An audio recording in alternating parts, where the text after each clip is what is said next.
Bonjour à tous, bienvenue à bord de la Web TV du Salon des services à la personne et de l'emploi à domicile. J'ai le plaisir de recevoir Aurélie Pierre-Léandre, directrice d'Andéo Service. Bonjour Aurélie. Bonjour, merci pour Alors, l'accueil. qu'est-ce que c'est qu'Andéo Service déjà? Vous avez 30 secondes pour nous l'expliquer. Alors, Andéo est une structure qui contribue à l'inclusion des personnes en situation de handicap et Andéo Service en particulier déploie des labels et des certifications de services qui doivent permettre aux personnes handicapées de repérer dans leur proximité l'offre de qualité existante et qui doit permettre aux services à domicile, aux services de transport, aux établissements médico-sociaux de partir des besoins et attentes des personnes et de construire une offre qui soit adaptée et qui réponde aux besoins et attentes des personnes en situation de handicap et de leur famille. Un très beau service.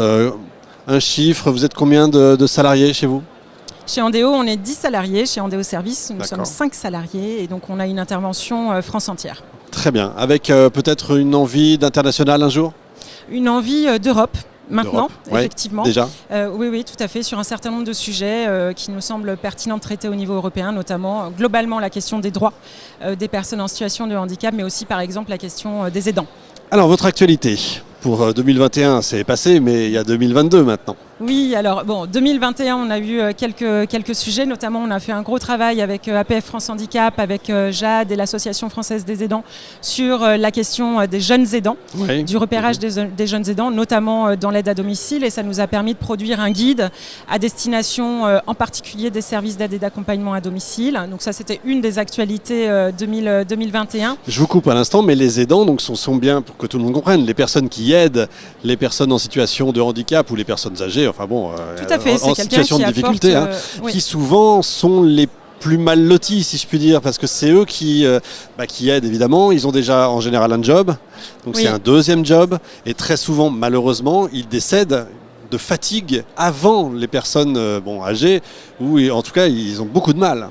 Il y a une réelle urgence à prendre en compte de façon plus importante cette question-là. Alors c'est une question qui est investie par les associations du secteur Bien sûr. et par aussi les politiques depuis un certain temps. Il y a eu une accélération en 2021 avec le congé proche aidant Exact. qui pourtant n'a pas tout à fait produit ce qui était attendu.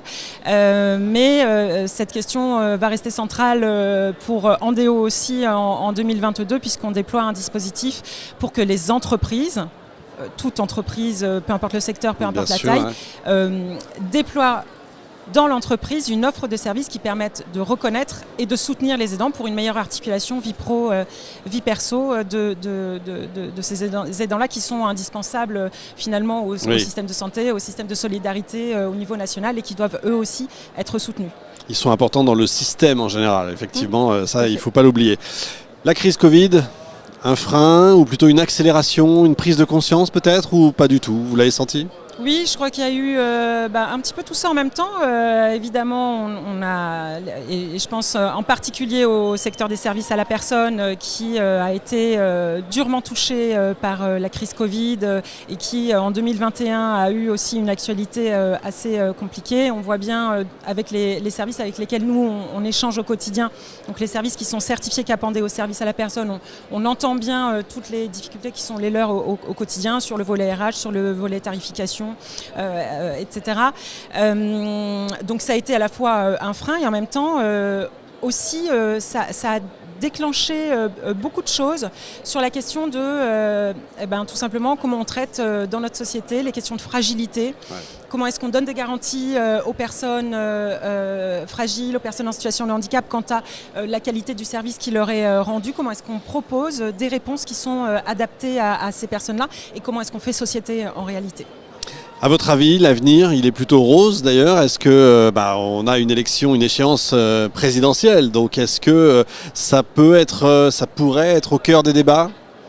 Alors oui, j'imagine, j'espère en tout cas que ces questions-là seront au cœur du débat. Alors je ne donnerai pas de couleur quant à l'avenir, mais en tout cas je pense qu'il faut que chacun puisse porter sur son périmètre les sujets importants qui sont des sujets de société, qui sont des sujets liés à la fragilité. Qu'est-ce qu'on fait de tout ça? Comment est-ce que chacun sur son périmètre peut être acteur de ces enjeux-là? Des sujets sujet évidemment au cœur de notre société et de notre système évident. Quelques chiffres, les chiffres clés de votre domaine.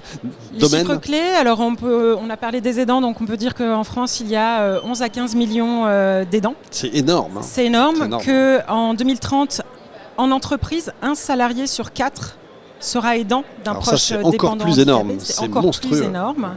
Voilà, ce sujet-là est un sujet que nous on va continuer à investir en 2022. Et puis notre objectif à travers les démarches Capandéo, c'est aussi de pouvoir travailler avec un réseau d'acteurs, donc domicile, transport, établissements médico-sociaux. Et un de nos objectifs de 2022, c'est de renforcer le volet animation de ce réseau parce qu'ils ont des activités complémentaires. Ils sont tous engagés sur un projet partagé de qualité de service aux personnes en situation de handicap. Donc on souhaite, et pour finir sur le dernier chiffre, pouvoir travailler avec notre réseau de 400 organismes certifiés Capandéo à vraiment un partage du projet et à une traduction concrète du projet sur le territoire. Confiante pour l'avenir ? Bien sûr. Vous pensez que les entreprises qui font déjà beaucoup je trouve, pour les personnes en difficulté, on va dire en situation de handicap, les 6% peuvent devenir un jour 10% obligatoires ? Oui, et je pense que dans l'entreprise, c'est intéressant de prendre aussi le sujet d'une façon un peu plus globale.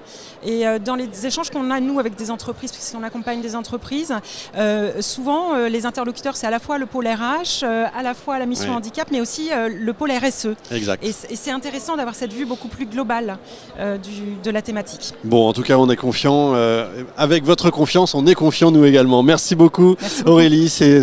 Vous êtes formidable. Alors, ne changez rien, c'est parfait. Fin de cet épisode en direct dans notre Web TV. Retrouvez l'ensemble de nos émissions sur salon-service au pluriel-personne.com.